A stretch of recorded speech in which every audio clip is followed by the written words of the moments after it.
Assalamualaikum warahmatullahi wabarakatuh. Bagaimana kabarnya anak-anak? Alhamdulillah.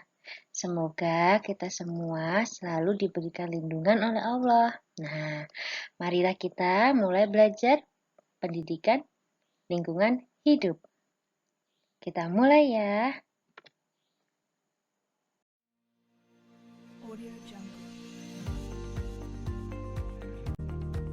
Nah, kemarin waktu kita mengadakan Google Meet, kita sudah menyinggung ya tentang bab 1, yaitu kebersihan dan kesehatan lingkungan.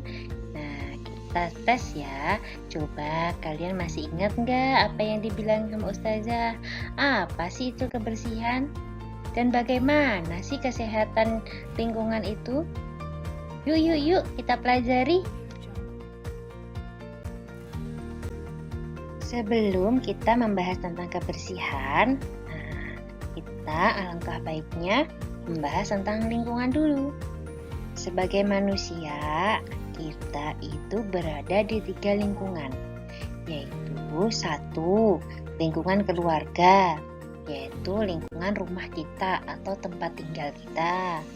Kedua, lingkungan masyarakat, yaitu lingkungan di sekitar kita, tetangga kita, tempat bermain kita, terus tempat kita mengaji, seperti di TPA, TPQ. Yang ketiga, lingkungan sekolah. Nah, lingkungan sekolah di sini adalah tempat kita menimba ilmu, tempat kita belajar. Nah, sekarang kalian sudah tahu kan ada berapa lingkungan di sekitar kita? Coba sebutkan.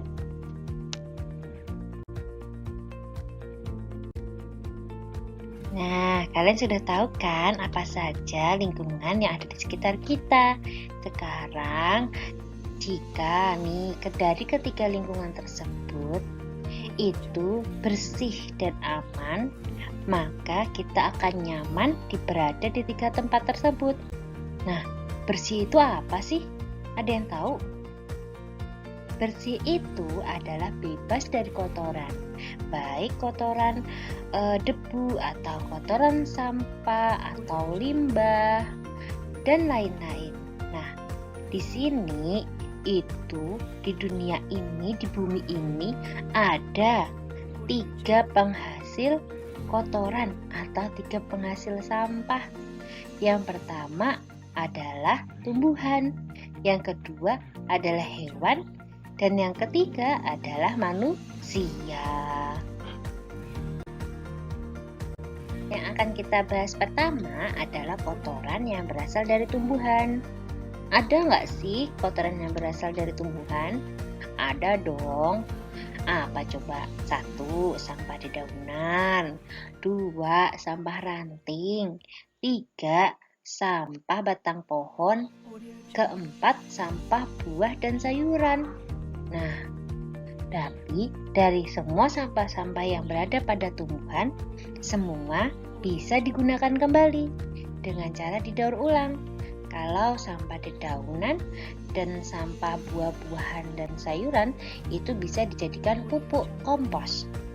Sedangkan ranting itu bisa dijadikan kayu bakar.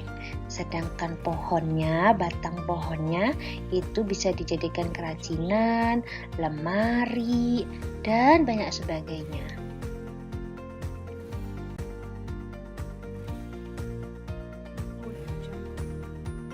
Yang kedua adalah kotoran yang berasal dari hewan. Nah, hewan juga menghasilkan kotoran. Iya, apa sih kotorannya yang berasal dari hewan? 1, sisa makanan. Nah, hewan akan menyisakan makanannya. Dan yang kedua adalah kotorannya hewan tersebut.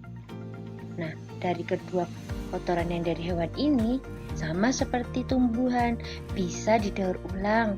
Contohnya, sisa makanannya hewan itu juga bisa jadi pupuk kompos.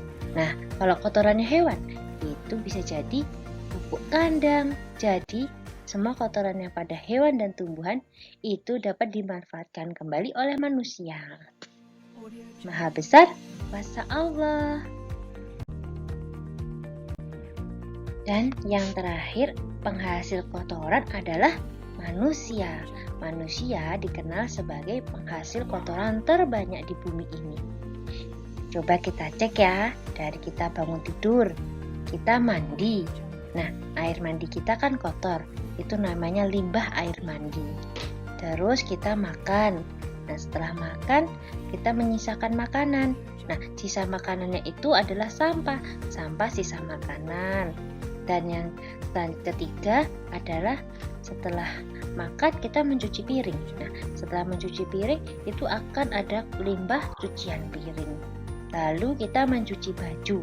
Nah, mencuci baju nanti kita juga ada limbah cucian baju. Nah, coba dihitung dalam satu hari kita menghasilkan sampah berapa banyak. Nah, kita sendiri coba kalau manusianya banyak, pasti sampahnya lebih banyak lagi. Belum lagi sampah dari pencemaran udara. Dari apa? Pembakaran hutan, asap kendaraan, terus limbah dari pabrik, klub, dan masih banyak lagi.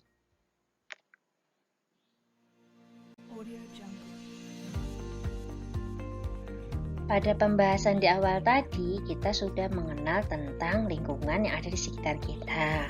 Lalu kita membahas tentang kotoran yang ada di sekitar kita, baik dari kotoran tumbuhan, hewan, dan manusia.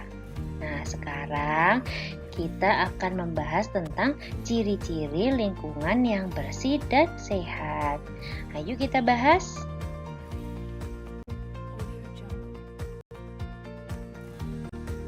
Ciri-ciri lingkungan yang bersih dan sehat itu memiliki beberapa ciri-ciri juga.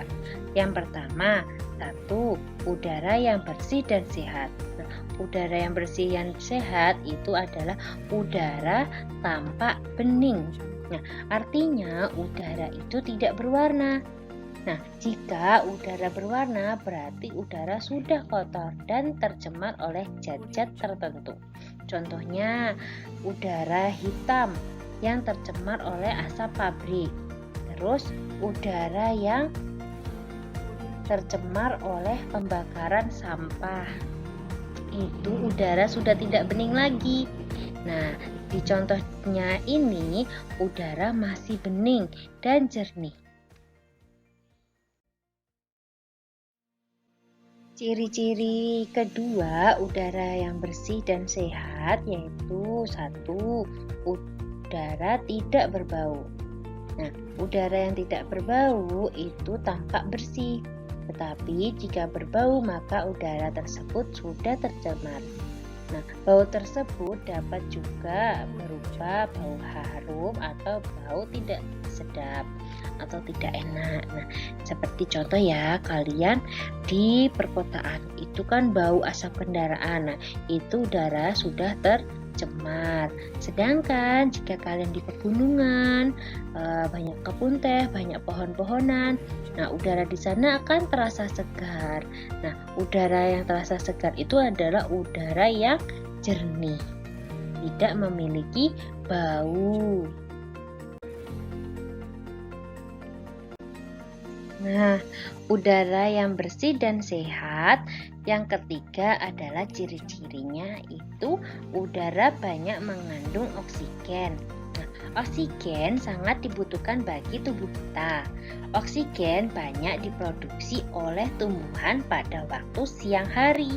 Nah, begitu pula pembakaran kayu dan asap yang dikeluarkan oleh knalpot motor dan mobil banyak mengandung karbon dioksida. Nah, karena banyaknya karbon dioksida itu membuat udara di sekitar kita menjadi tercemar.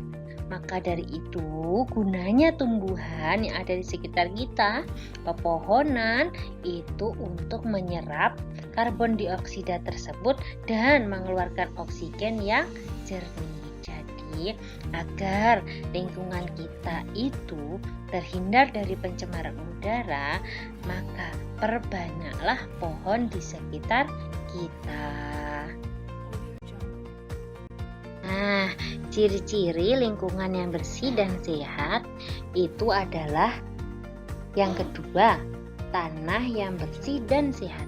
Itu kita bahas pada pertemuan selanjutnya. Nah, saat ini kita kan sedang membahas tentang ciri-ciri lingkungan yang bersih dan sehat, terus kotoran yang dihasilkan, serta lingkungan di sekitar kita.